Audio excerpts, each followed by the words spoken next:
Hi everyone, and welcome to another video. This one was supposed to be a really quick video to make, but as you can tell by the layers that I'm wearing, it's absolutely freezing here in the UK, and everything just took so long to dry. At one point where I'm using the modelling compound, it took 3 days to dry. Now I think I made it a little bit wet, but it's just so cold. It's cold in the study, it's cold in the house, and wherever I put it, it just wasn't drying very quickly. Same with the paint. Yeah, everything just took ages, and the video is still quite long. I did consider cutting bits out, but then I kind of thought, well, the whole point of this is to show you my process. You know, if you're watching as a school, if you're watching as children, to kind of see how the fighting writing workshops come together. You know, you want to see every process. If you're watching to learn how to do some of these things, you know, it helps to see some of the stuff and see the mistakes that I make as I go through this video in particular. It is just a short diorama. It's not a battle board this week. All I wanted to do was, I've got a few ideas coming up. So the Mordheim inspired boards that I'm making, they need a resin pour for the canal, which is going to go through 3 of the boards. And I wanted to test that. I've never used alcohol inks before, either for a resin pour or for 3D printing resin. So I tried that in this video. I wanted to see how they worked. Same for kind of, you know, more canal weeds and things like that in there. I want to see how they work. Also, I've got an idea for a board, a whole board based on the kind of similar theme to the Dead Marshes in Lord of the Rings. But what I wanted was, I wanted it to be more interactive, so that as the children are moving their character around on the board, different things happen. So LEDs light up, you know, the marshes might light up and they'll see, you know, a ghost in the marsh or a corpse or the hands, or as you'll see today. So I want to see how that would work. I had the electronics for that sorted beforehand. I had spent quite a while figuring that out. So a lot of this is just to see what happens, to try some different techniques that I'm going to be using on boards coming up, and seeing if they work, see if they go wrong, and hopefully we can kind of learn something together going through it. So have a watch, and I'll see you on the other side. First thing was to get a picture frame, because it's a diorama. I've never built a diorama before, so this was my first time working with a picture frame kind of size, but I thought, well, I'll give it a go.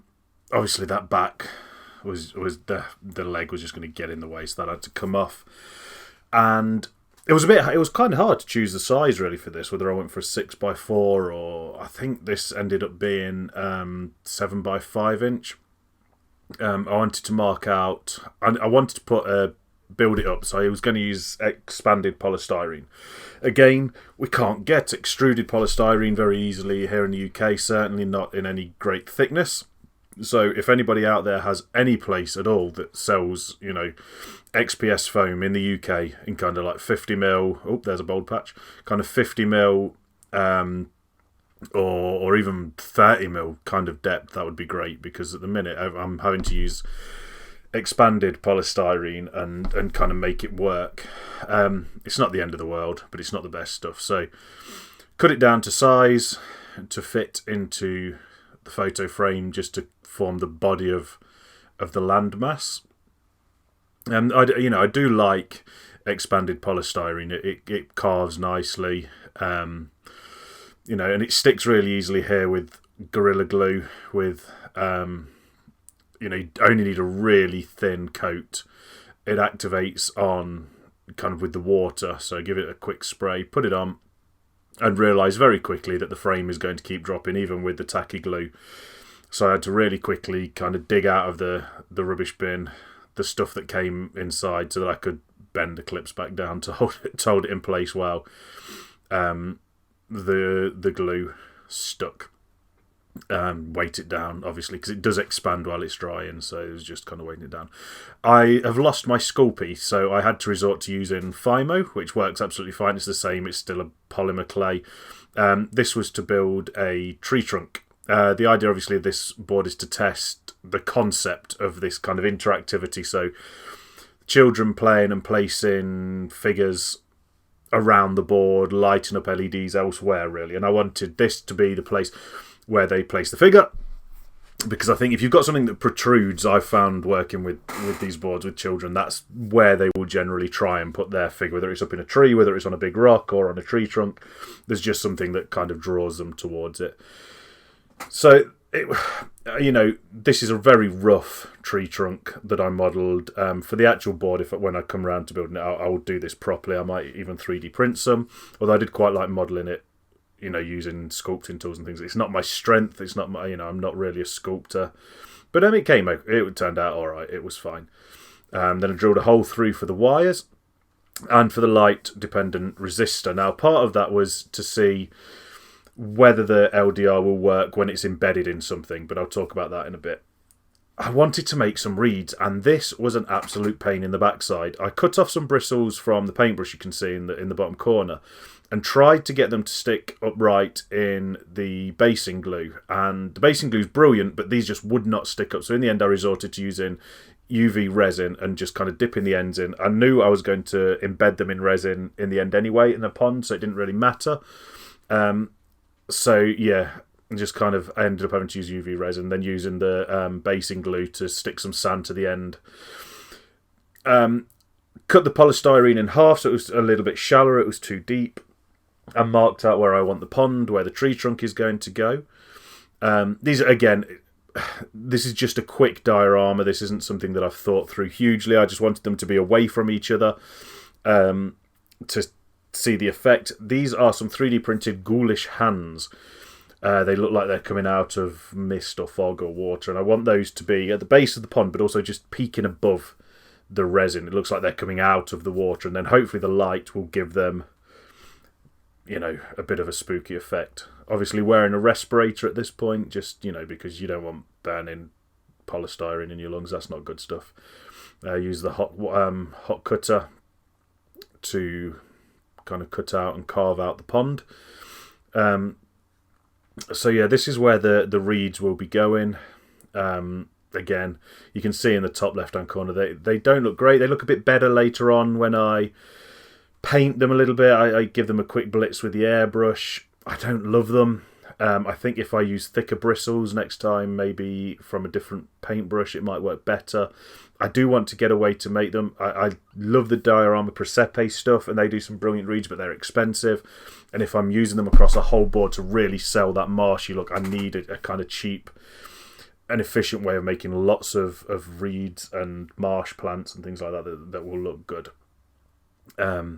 Because I think it's, that is what will really sell it, like that, and moss. And I didn't get chance to make any moss on this one, but what I might do is get some sphagnum moss. You can get dried sphagnum moss from kind of reptile shops, garden centres and things like that, and I think that will work quite well later on. So I drilled a hole through the base at this point, and off camera apparently put the LED through to see how that's going to fit. And with this, I'm experimenting with just a single LED. That kind of proves to be a little bit of a mistake later on because the light is too focused, I think. And again, just using UV resin to hold it in place. And I wanted to see whether this would plug the gap well enough to stop the resin pour leaking through it. This was a big test for some of the stuff I've got planned, just for the Marsh board, but also for the Mordheim inspired boards.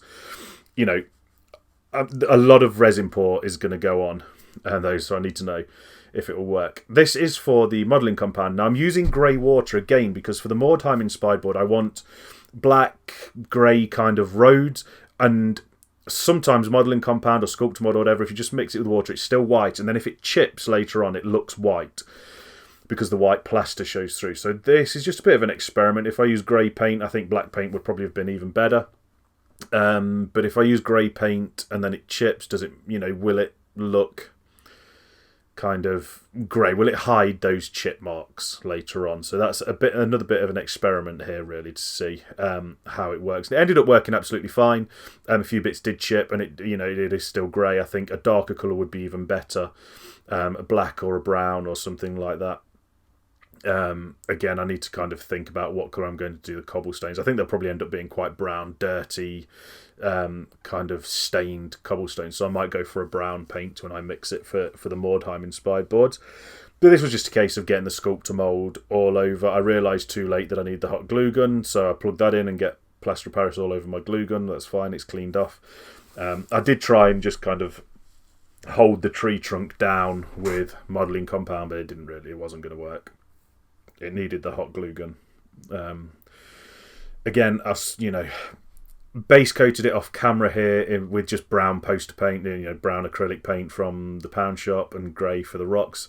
Then took the airbrush to it to try and just play with the levels here, play with how I'm going to shade it. This isn't the best paint job in the world. I wasn't going for the best paint job. I just wanted to experiment with different colours, mainly around the water. I'm going to have to use similar techniques when I pour the canal and when I paint the canal on the Mordheim boards. And I just, wanted to have a bit of a practice. This isn't about making this diorama look absolutely amazing. It's about experimenting with different techniques and seeing what works, what doesn't work, and building up the layers of the brown and the beige and the different dirt colours in the pond. End up working really well. I think, I will do something very similar when it comes to the canal, maybe with darker bits in the middle.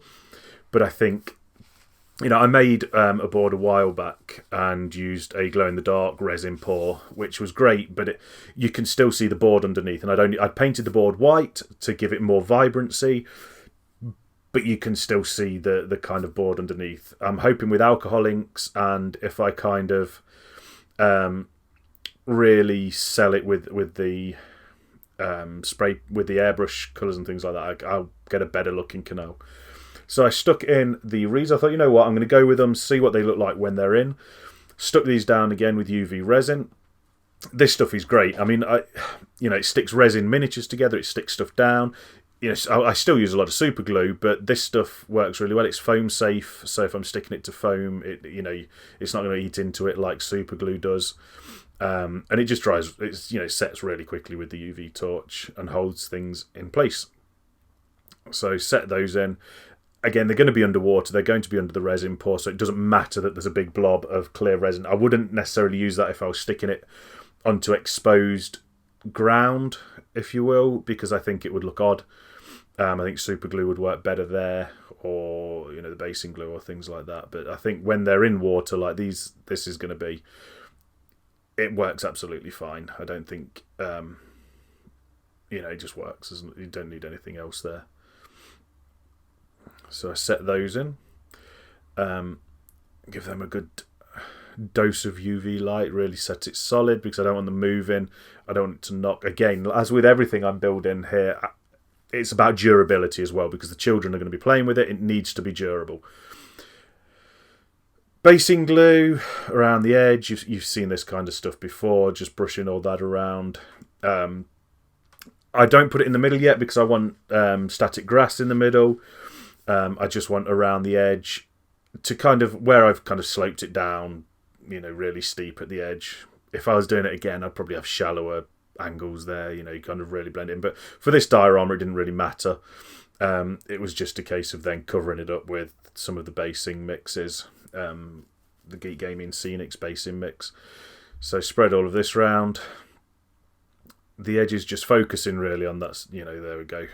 Focusing around the edges, sprinkling in some blended leaves, some of that mix, until it's absolutely covered. It sticks really quickly. And then off camera, I went away and gave it a soak with isopropyl alcohol and the sealant, my homemade sealant mix, which is like matte varnish, Mod Podge and water, all mixed together. And that just sets it absolutely rock solid in place. So that, again, when the children are playing with it, everything's not going to fall off. Children like to pick at things, and odd bits will come off, but in general, it will last. For some reason, we're out of focus here, so I can only apologise. But again, this was for the static grass, so a bit more basing glue stuck around. I mean, look at that. My hand is perfectly in focus. What more could you ask for? But you get the drill. You know what this is all about. It's just more glue around into the spots that I didn't put the basing material into. Again, I obviously didn't want to go into the water, so I tried to bring it down the shoreline a little bit. And again, this was all experimentation, and then with the static grass. But it was just experiment to see, right, how far down into the water do I need to go with the grass? A lot of this stuff is new to me. New techniques, new design ideas. So I just wanted to see what is going to work, what won't work. And actually, this ends up working really well. The static grass is one of the, I've used static grass before, but how it sits with the water is really good. So that works well, and after that, it's just a case of tapping it off and hoovering it all up and kind of putting it to one side to reuse. So once that's all done, this was a bit of a failure. I sanded the bottom of the 3D printed hands because I hoped that would dissipate the LED light a bit more. You know, a bit like one of the guards you get on a tubular light in a corridor. And this is where I need a bit more work for the final board when I come to build it. Just, again, sticking it down with UV resin. It's going to go underwater. It won't matter. It all sticks to it. But it doesn't really dissipate the light as much as I would like. There is still a very focused green dot in the middle. I'm happy with the green LED. I think that works fine. I don't know whether I'd be better with 2 LEDs next time and maybe put, you know, maybe something like a bit of CD cover plastic or something like that that's sanded down, or, you know, frosted glass effect that you get. You can get the stickers that you put on bathroom windows and shower doors and things like that. Maybe if I put something like that over it, it might just spread the light a little bit more. Because this, I mean, that's the effect I want to go to, and it just doesn't really sell as well as I would hope.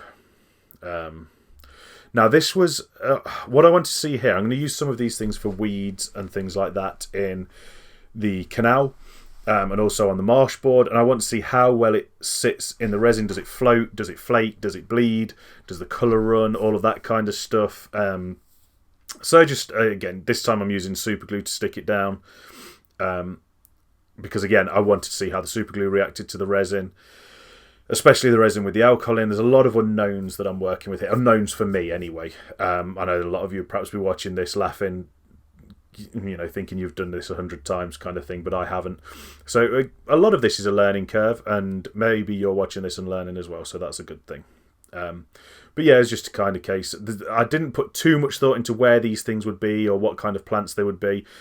It was more about getting them in and out of the resin. So bits of it in the resin, bits of it out of the resin. What does it dry like? How do they interact with the light? How do they interact with the resin hands? You know, does it look like they're coming through? Do I need to put more in for that effect? And I do. I think you know, it looks good at the end, but I think I need more plant life in there to really sell the idea of the boggy marsh. Then came the resin pour. Now, I realised here I probably should have left this in some warm water for a while because it was very, very thick. This was the resin part. It's 1-to-1 by weight or volume, so I just went for weight. But yeah, the resin part was very, very thick. I made the mistake of it kind of lives out in my garage, which has got down to about, I don't know, -2 degrees, something like that over the last few days. So the resin was very stiff. Should have put it in warm water beforehand, didn't. Weirdly, the hardener was just as liquid as ever. That didn't kind of thicken up with the temperature. I knew roughly how much resin I would need based purely on experience of doing similar size pours in the past and just massively over mixing. I knew I wouldn't need more than one full cup of it.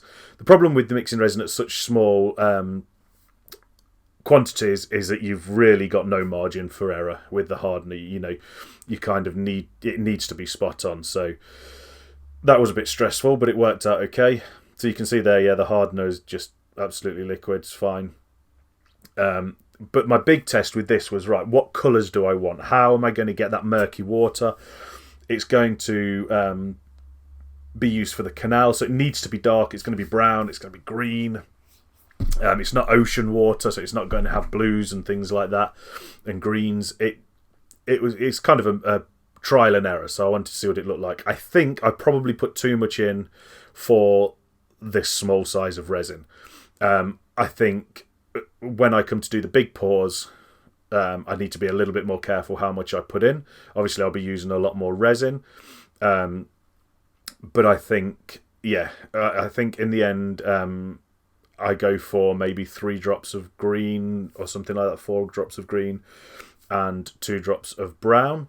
So just digging out a lollipop stick there, a bit of a pause while I found that so that I could mix it.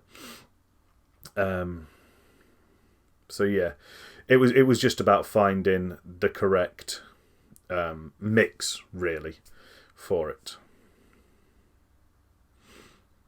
So these are new alcohol inks that I then realised, need to cut the top off. Didn't plan on that.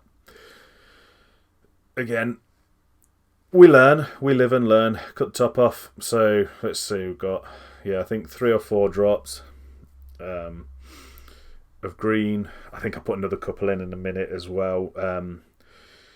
Couple of brown. Again, I think I could probably have got away with just the green, especially if I'd have really played about with the kind of airbrushing underneath. Because I think it would have just been much easier to bring the other colours through if there was just green in there. I don't know if it kind of goes a chocolatey, toffee caramel colour here. You can see how thick it is, mixing that in. But it sets fine. It sets clear. You can still see the stuff through it. It's just probably a little bit darker than I wanted really to go. But then again, canals are filthy. So what I think I'll probably end up doing with the other board is, painting the rock work around the canal, painting the wooden walkway that I still need to build in there, seeing what kind of the colour hue is. I think I've got a feeling there's going to be a lot of brown, a lot of dark dingy rocks, a lot of dark dingy wood, and maybe I want the canal just to pop a little bit more. So maybe it'll be a little bit more green. So again, try putting a bit more green in here. But I might go for a little bit more of a green colour for the canal. So this was a bit of a nervous moment. I was hoping that the double barrier of the UV resin around the LED and then the UV resin around the hands would be enough to stop the resin pour from leaking through the hole for the wires, and it was. It worked fine, as you can see. So once that was dry, all I had to do then was wire in the electronics. I'd already put together a prototype, so I knew it kind of worked. We've got the light-dependent resistor there. And a lot of, that was why I wanted the tree trunk for this, because I wanted to test, does it work when the sides are wrapped with, what sculptor mold or whatever, and only the top is visible? Will that still kind of let enough light in to turn off the LED so that when I then put somebody on it, it works fine? So it was a big test for the LDR, which worked really well. So it's very simple. It's just a light-dependent resistor kind of controlling the current through the LED using a transistor. And when the light is on, the light-dependent resistor, the LDR, it will have a different resistance to when there's no light on it, and that will trigger the transistor. I'm not going to pretend that I'm an expert who understands every little bit of it, but I'd got it working, so I knew what I was doing. Then it was just a case of soldering it together, following what I'd got working before, wiring it all in, using the little crocodile hands that are very handy.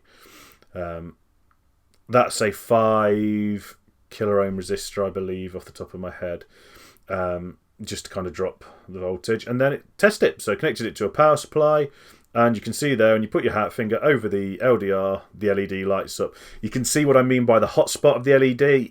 It does dissipate a bit more in real life than the camera's showing, but it's not what I wanted. It's not as good as I wanted. So I need to figure out a way to do that. And then just testing it with a lovely unpainted wizard. And so, the concept works. Quite happy with how it came out. Okay, hopefully you enjoyed that. There's quite a lot to take away for me from that. I like the concept. I think the interactivity will work really well. I think the idea of moving the character onto the tree trunk and the LED lighting up, I think that works really well. And I think the children will absolutely love playing on that board. And I'm hoping, further down the line, I might be able to get some little microcontrollers or use a Raspberry Pi or something like that on one of them, and so that when you place a character in a certain place, a sound effect might go off somewhere else on the board. I think that would be really cool. I think children would really like that. So I think the concept is fine. I think that will work really well. I don't love the single LED. It was a bit too hotspotty, a bit too bright in one point. The 3D resin didn't dissipate the light as much as I would like, even with sand in the bottom. So that's something I need to work on. The reeds were all right. My daughter's got some better paintbrushes that have got really thick bristles, and I think they would work really well. Unfortunately, she's used them to paint, and so they're green, red, pink, whatever. But I can get some more of those brushes, and I think those would work a lot better. But if I need to, reeds aren't a big problem. I can buy those from Diorama Presepe or wherever. and put some of those on the board. But it was interesting to see how it worked and how hard it was to get them to stick as tufts as well.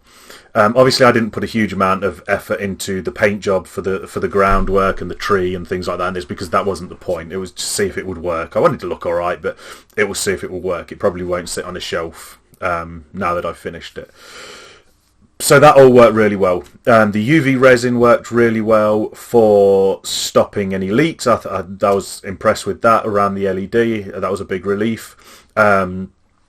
The alcohol inks were fantastic. That's given me a lot of confidence going into the Mordheim inspired build to pour those canals. I think they will work really well with the alcohol inks. I don't need to worry about those. They didn't affect the properties of the resin at all, which I know people have used them, but I've never used them myself, so it was a way to see how that worked.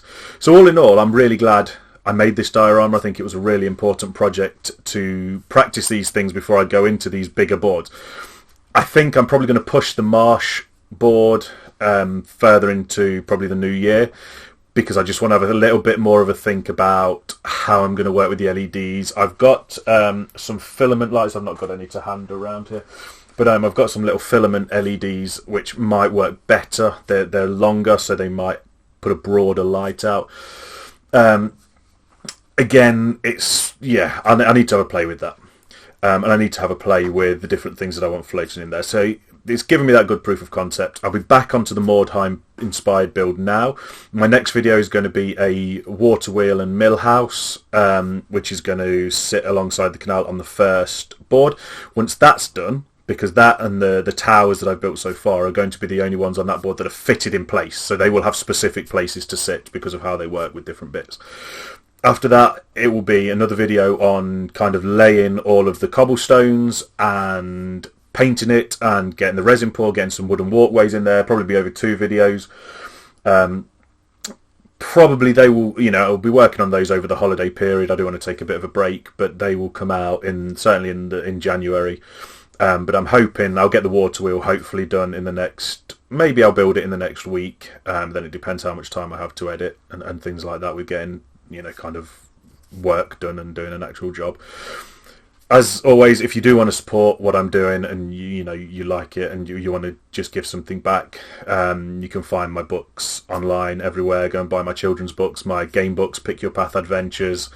Anything like that is always a huge help. If you're a teacher or you work in a school, get in touch about running a fighting writing workshop. Obviously that writing is kind of how I make my living, so this is just a little bit of a peek behind the scenes for the workshops that I run. So yeah, anything like that. If I don't see you before, have a great holiday, and I'll be posting hopefully loads more videos next year. Now I've kind of got going, I'm hoping to post a lot more next year. So see you soon, stay safe.